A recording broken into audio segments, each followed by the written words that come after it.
yung pag-end ng honeymoon phase, it's a choice. If you really prioritize your partner, it will show.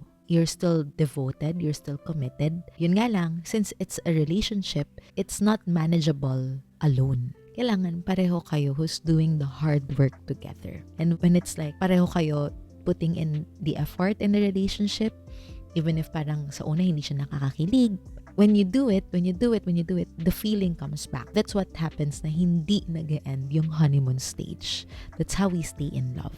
This is like our Valentine's special. It's how to make someone stay. Welcome to Love University. Let's learn how to love our lives one step at a time. I am Grace and I am your podcast host. And I'm speaking today not because I have done a great job in making people stay, but because I think I have learned a lot based on the previous relationships that I've had. I've always been curious as to how to improve that satisfaction that I have in my relationships. How to make someone stay. Top of mind, why stay? Why do you want someone to stay? Kaya nga sabi ni Simon Sinek, diba? Start with why. What's the reason why you want that person to stay? What's the reason why you want to stay in that relationship? Kailangan clear sa inyo yan as partners. And it's not just about romantic relationships. It's even with business partners. It's even with friendships. It's even with the relationships that we have with other people. For example, meron kang friend na sobrang toxic talaga pero alam mo, gusto mo na siyang i-eradicate sa buhay mo. So, why do you wanna remove that person? Why do you wanna stay with that person? Kailangan klaro sa'yo. For the first thing that I'd like to bring in this episode, it's ask yourself, aligned ba kayo ng partner mo? I'm not saying that everything has to align. I'm not saying that kailangan sa lahat ng bagay pareho kayo. But in the major things, you should have a certain alignment. Especially, for example, what's your direction in life? What are your goals? What are your values? What are your possible parenting decisions? What are your financial plans?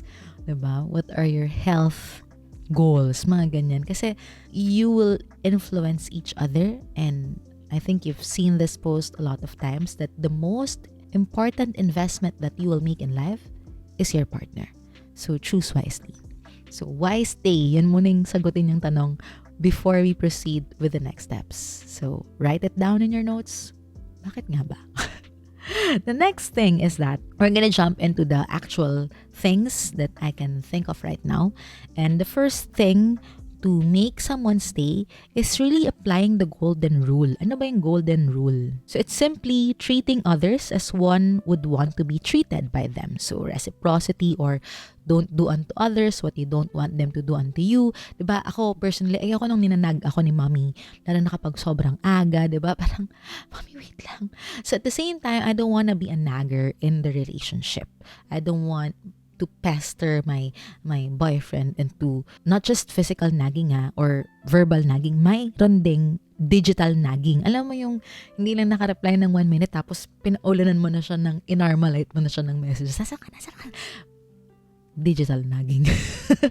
So I don't want to receive that, and I don't also want to give that. So golden rule. What else do we don't want? I don't want na kunyari I mention na, oy, this person feels like threat siya sa relationship natin. Can you limit your interaction with this person? And let's say, pumapayag siya.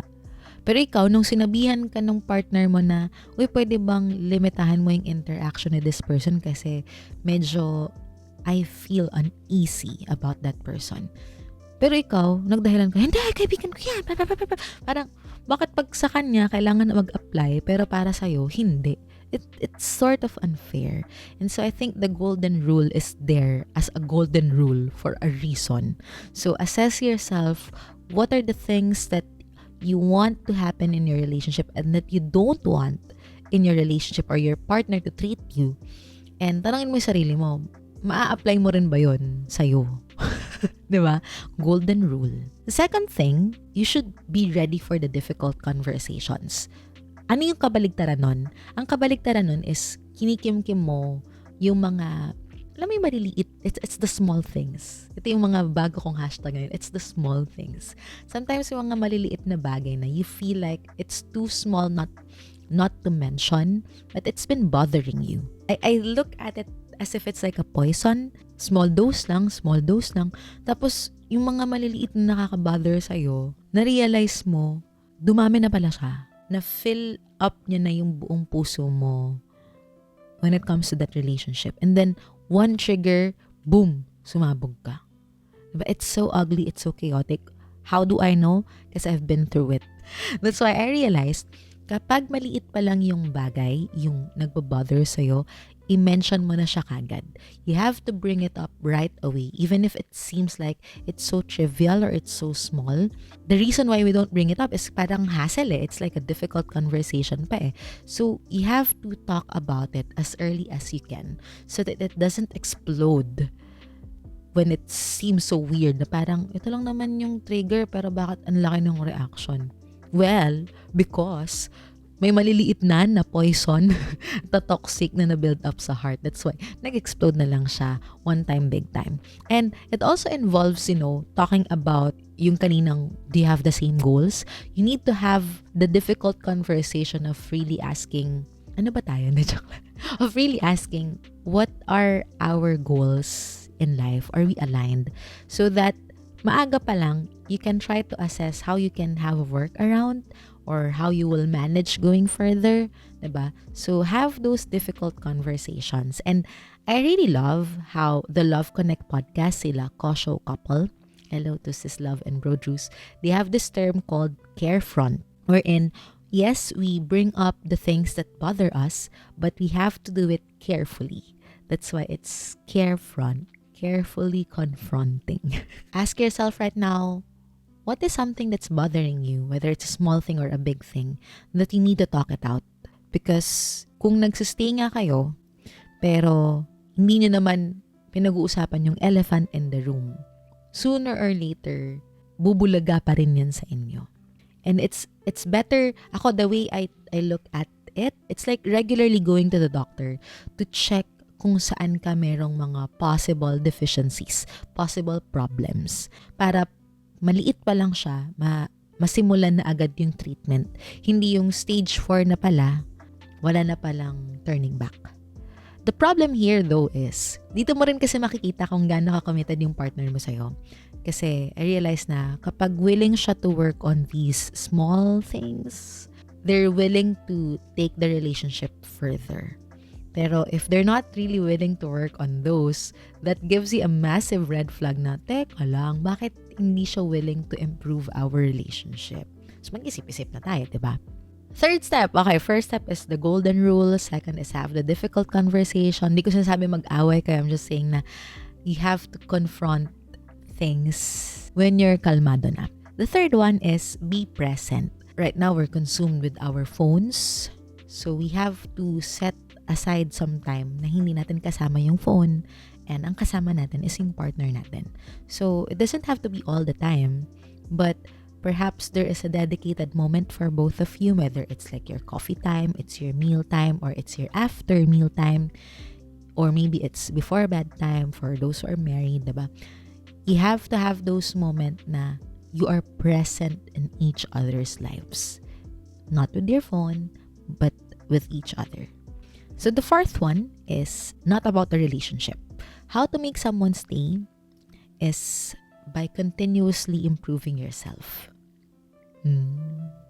Kasi hindi pwedeng umikot yung buhay natin sa isang tao. We have different facets of our life, and so we need to have those moments wherein we are dedicated to ourselves.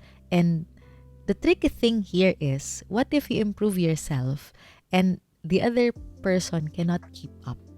It's up to you. Pero kasi ako, I'm so blessed that I never had a partner who stopped me from growing. And so I wish the same for you, is that I hope that your partner will be supportive of how you evolve as a person, because when you improve as a person, two things will happen for the betterment of the relationship. Number one is that you bring new things to the table. Let's say improve yourself financially. Diba? You become a wiser person in finances. You're able to share it with your partner. You're able to, let's say, or about health naman and fitness, diba? Nadadamay mo yung partner mo sa growth mo. And the second thing that happens is, you're able to work on your previously immature quirks. Diba kasi you're improving yourself, may mga natututunan ka how to heal your inner child, how to get over your past traumas. And so you continue to improve yourself and the relationship by investing in your own. So that's why hindi lahat ng oras kayo lang yung magkasama. The fifth one is appreciation. Sometimes kapag masyado ng repetitive yung routine, sometimes kapag masyado na tayong nasanay sa isang tao, we're unable to see and be amazed by who they are and what they do. And so it's very important to appreciate them for who they are, for what they do, for how they treat you, and take on those moments. One practice that I picked up from the podcasts that I'm also listening to is that they have this practice of appreciating someone, or in this case, your partner. Like, you will write 1 or 3 things na you appreciate about them, and then you let them know. Pwedeng you let them know at the end of the day. Pwedeng you let them know at the end of the month. May pinractice si Brother Bo Sanchez na he wrote in a notebook the things that he appreciates about his wife, and then he gave it to her after a year, and it's just so overwhelming na wow, na-appreciate mo pala to, mga ganito ganyan. So appreciation is so simple, but it's so powerful. The last step that I can share right now is the problematic stage we're in when the honeymoon stage ends. Kasi sa iba hindi talaga siya nag-end. And why is that? For other couples that I have seen, their honeymoon phase never ended. Why? Because even when it supposedly ended, let's say mga 2 or 3 years, even after 2 or 3 years, they kept on doing something for their loved one. Whether they feel like it or not, they will go on dates. They will do something special for that person. They will not take that partner for granted. That's one thing that I have picked up from the elder couples that I see that are very sweet to each other. No, they're still so clingy. They're still so sweet. So yung pag-end ng honeymoon phase, it's a choice. Kasi to me, if you really prioritize your partner, then it will show. You're still devoted, you're still committed, and yun nga lang, since it's a relationship, it's not manageable alone. Kailangan pareho kayo who's doing the hard work together. And when it's like pareho kayo the effort in the relationship, even if parang sa una hindi siya nakakakilig, when you do it, the feeling comes back. And so that's what happens na hindi nag-end yung honeymoon stage. That's how we stay in love. Try something new, especially this Valentine's Day, 'di ba? Create new traditions, create new memories. Always kailangan laging may bago. Hindi hindi tao yung bago. Kailangan memories yung bago. The same way that when you were starting out, you would go on these unique dates, diba? Kailangan hindi siya huminto. You should always be creating something new as a memory with your partner. Kasi priority nyo nga yung isa't isa, diba? For your friends, you would do this. For your pet, you will do this. For your workmates, you will do this. But why can't you do it for your partner? You should be able to do. That's why, diba, sa companies, may team building, may mga ganitong gathering, and it's the same way with a relationship. So create something new. It's part of the hard work that we have to put into a relationship so that it sticks, so that it remains strong. Lastly, it's to not lose someone's trust. It's not just about cheating. There's also trust when it comes to financial, health-wise, making wise decisions. I think when you mature in a relationship, you would realize na hindi lang pala cheating yung nakakawala ng trust sa isang tao. There's also, how do they decide?